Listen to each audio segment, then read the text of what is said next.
Physics time. Assalamualaikum semuanya, jumpa lagi sama Aufa. Kalau kemarin udah belajar gaya berat gitu ya. Nah, sekarang kita akan belajar gaya normal. Apa itu gaya normal? Tapi sebelumnya pastiin kalian udah tahu ya gaya berat itu apa gitu ya. Jadi bisa lanjut ke sini. Nah, gaya normal sendiri adalah gaya yang dimiliki benda karena ada sentuhan. Jadi kalau misalkan ini tangan aku tidak bersentuhan, maka tidak ada gaya normal di situ. Tapi kalau aku sentuhin, maka akan ada gaya normal ya. Contoh lain misalkan aku pegang tembok ini, maka aku punya gaya normal. Nah, gimana kalau dalam diagram gaya kayak gitu ya? Diagram gayanya si gaya normal. Nah, gaya normal itu kan vektor tuh ya. Jadi dia punya besar dan arah. Untuk arahnya sendiri dia akan tegak lurus sama si bidang yang disentuhnya. Jadi contohnya kayak gini, maka dia akan punya gaya normal seperti ini gitu ya. Kalau misalkan di lantai berarti contohnya kita lagi berdiri gitu ya, gaya normalnya akan ke atas. Nah, untuk besarnya sendiri akan tergantung sama posisinya ya. Jadi posisinya bagaimana, lurus, miring, atau bagaimana ya, itu sesuai dengan posisinya gitulah ya. Untuk lebih jelasnya kayak gini nih si diagramnya ya. Kalau kita ngomongin gaya normal, nah gaya normal itu kayak gimana sih? Gaya normal ini kalau menurut pandanganku itu adalah gaya yang akibat adanya sentuhan guys. Jadi kalau kita menyentuh sesuatu itu pasti normal ya, alias punya gaya normal. Nah, arahnya bagaimana sih? Arahnya tegak lurus terhadap bidang ya. Jadi kan misalkan nih kita menyentuh tembok, nah berarti arahnya tegak lurus terhadap tembok kayak gitu ya. Atau misalkan kaki kita nyentuh lantai nih, nah berarti kaki kita melakukan gaya normal terhadap lantai. Dan lantai juga mengalami gaya normal terhadap kaki kita. Sebenarnya kayak gitu sih. Oke, nah contohnya seperti apa? Jadi kalau misalkan kita punya benda kayak gini, cara penggambaran normal itu adalah bagaimana? Nah, kita kan punya gaya berat nih, gaya sebelum ini ya. Untuk gaya normal itu penggambarannya adalah dari lantai menuju ke atas karena tegak lurus bidang ya. Jadi ini tegak lurus. Twing twing 90 derajat. Ini adalah N ya, lambangnya N dari kata normal. Oke. Nah, si N ini harusnya kan berhimpitan sama W. Kalau dia diem sih, kalau dia gerak sebenarnya dia nanti agak geser-geser bergantung sama apa namanya gaya gesek dan lain sebagainya kayak gitu ya. Wow, udah nyebutin nama gaya lain. Oke, nah tapi saran aku ya kalau aku menggambar itu tips dari aku ya. Itu adalah N-nya aku geser dikit. Kenapa? Biar kelihatan ya. Terus kalau misalkan kalian punya ballpoint warna-warni, better itu kalian pakai warna-warni juga ya, kecuali kalau lagi ujian ya. Nah, kenapa? Biar gampang pengerjaannya. What is that ya? Gayanya itu biar nggak kebalik-balik terus nggak salah-salah. Nah, di sini aku ngasih cara gambarnya itu biar kalian tuh gambarnya bagus ya. Kalau gambar jelek kan susah ya menganalisisnya gitu ya. Nah, lebih baik kalian mulai latihan menggambar. Oke, ya di fisika versus seni gitu ya. Kita lanjut.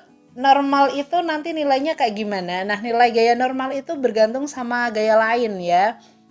Lebih tepatnya bisa weight-nya, bisa gaya dorong. Jadi N itu bergantung sama W sama F. Nah, ini akan beda-beda di setiap soal. Kalian harus berhati-hati. Contohnya seperti apa sih? Oke, kita cek ke contoh soal ya. Ini ada 2 soal dahulu. Nanti kita ada 3 soal. Soal yang pertama ya. Jadi ini bendanya diem doang gitu ya. 2 kg masanya. Nah, berarti berapakah gaya normal dan percepatan di sini ya? Oke, di sini udah ditanya juga percepatan. Kita jawab aja. Yang pertama adalah kita cari gaya normal karena yang ditanya gaya normal ya. So, kita gambar gaya-gayanya. Jadi kalau kalian lagi ngebahas tentang bab ini, maka kamu wajib fardu ain untuk menggambar semua gaya yang bekerja di sistem ya. Oke, kita gambar dulu. Benda bermassa punya W berarti ke bawah. Kemudian ada sentuhan di sini menyentuh lantai berarti punya gaya normal. Nah, kita lihat bendanya itu kan nggak ada gaya apapun ya, cuma dapat gaya dari W. Berarti kalau kamu misalkan ngeletakin buku doang di atas meja, apakah mejanya jalan? Apakah bukunya jalan? Enggak kan? Nah, berarti dia percepatannya jelas 0 ya. So, kita punya dia nggak ke kanan, nggak ke kiri, nggak atas ke bawah. Sehingga kita dapat nih, sigma FY-nya sama dengan 0 karena kan geraknya cuma diem gitu ya. Sigma FY sama dengan 0. Nah, di sumbu Y ada apa aja? Ada N dan W. Yang ke atas N, yang ke bawah W. Berarti N minus W ya. Jadi N akan sama dengan W sama dengan 20 ya. Oke, nah sekarang kita cari untuk percepatannya ya 0 gitu kan ya. Gampang udah. Oke, kita akan lanjut langsung ke nomor 2. Nah, kalau nomor 2 di sini ada benda kamu tarik. Nah, misalkan truk mainan kamu tarik dengan gaya F10 Newton ya. Nah, tetanya 53 derajat, kemudian masanya adalah 2 kilo. Oke, sebelum kita gambar gaya-gayanya, kita bayangin dulu ya. Kamu kalau misalkan punya truk mainan waktu kecil, kemudian kamu tarik sama tali. Nah, truk mainannya itu arahnya kemana jalannya? Apakah ke atas, ke samping? Yap ya. Jadi si truknya itu tetap ngarahnya ke samping ya. Ketika gayanya maksudnya tidak terlalu besar. Kalau yang gayanya kita kasih besar ya truknya sampai terbang ke atas gitu kan ya. Nah, ini artinya si gayanya kalau misalkan gaya tariknya di sumbu Y itu tidak lebih besar dari masanya atau beratnya, sorry. Nah, berarti si jalannya dia itu masih ke arah sumbu X. Jadi di arah sumbu Y itu 0 ya, alias 0. So, kita sekarang gambar dulu ada gaya apa aja. Jelas ya, bermassa berarti punya W ke bawah, kemudian menyentuh lantai ya, N gitu ya. Kemudian sama F-nya kita proyeksiin ada di sumbu X yaitu F cos karena dekat, dan di arah sumbu Y karena jauh berarti F sin. Oke, karena N itu ada di sumbu sumbu X kan salah ngomong kan.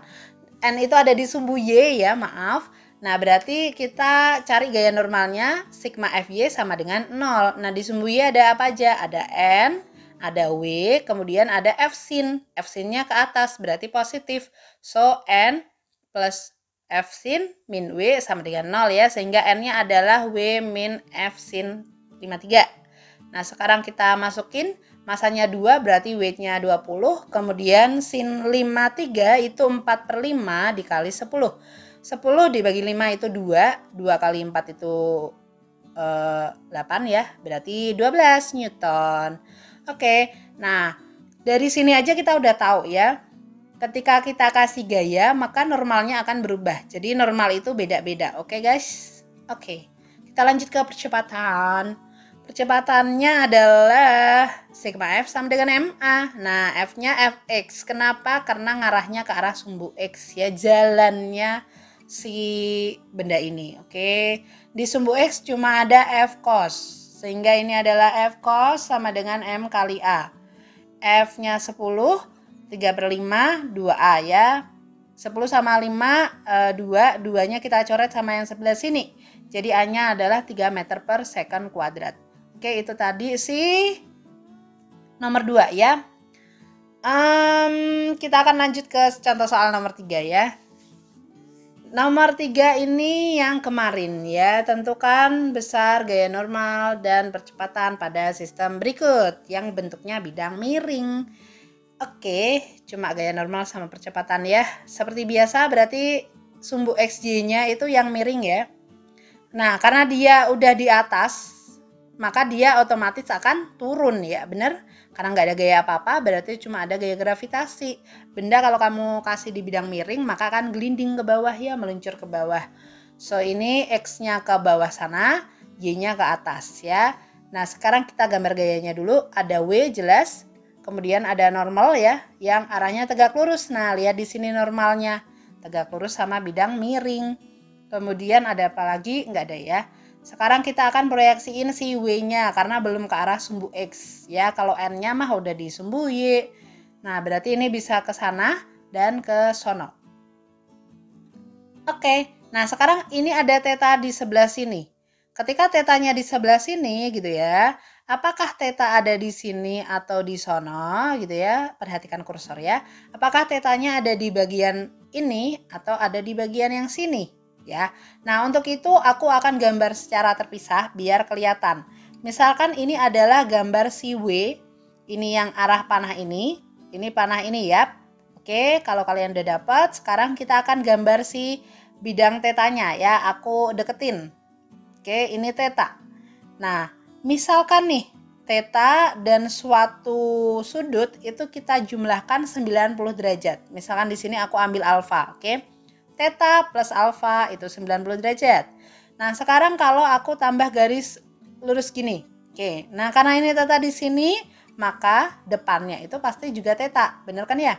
Nah, kalau teta di sini, maka di sini akan menjadi 90 derajat. Nah, kalau 90 derajat berarti ini teta plus alfa. Yap.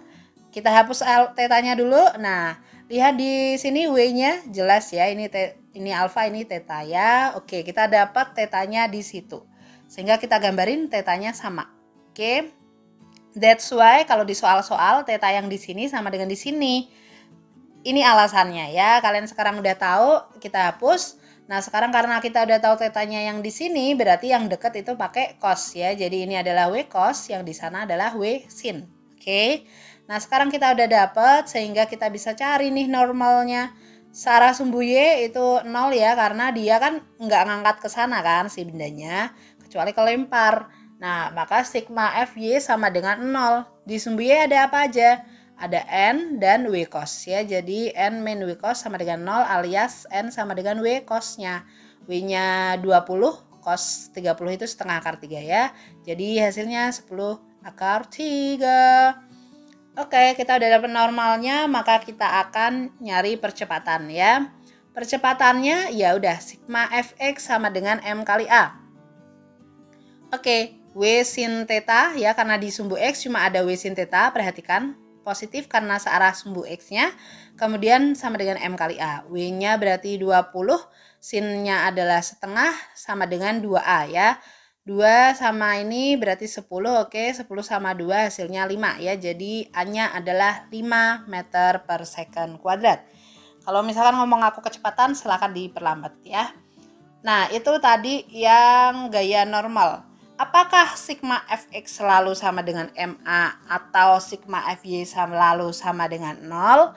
Ya bergantung sama soalnya. Ya, habis ini aku akan nunjukin bahwa tidak selamanya sigma Fy itu sama dengan 0. Oke, so sampai jumpa di penerapan gaya normal selanjutnya di video berikut ya. See you next time. Assalamualaikum warahmatullahi wabarakatuh.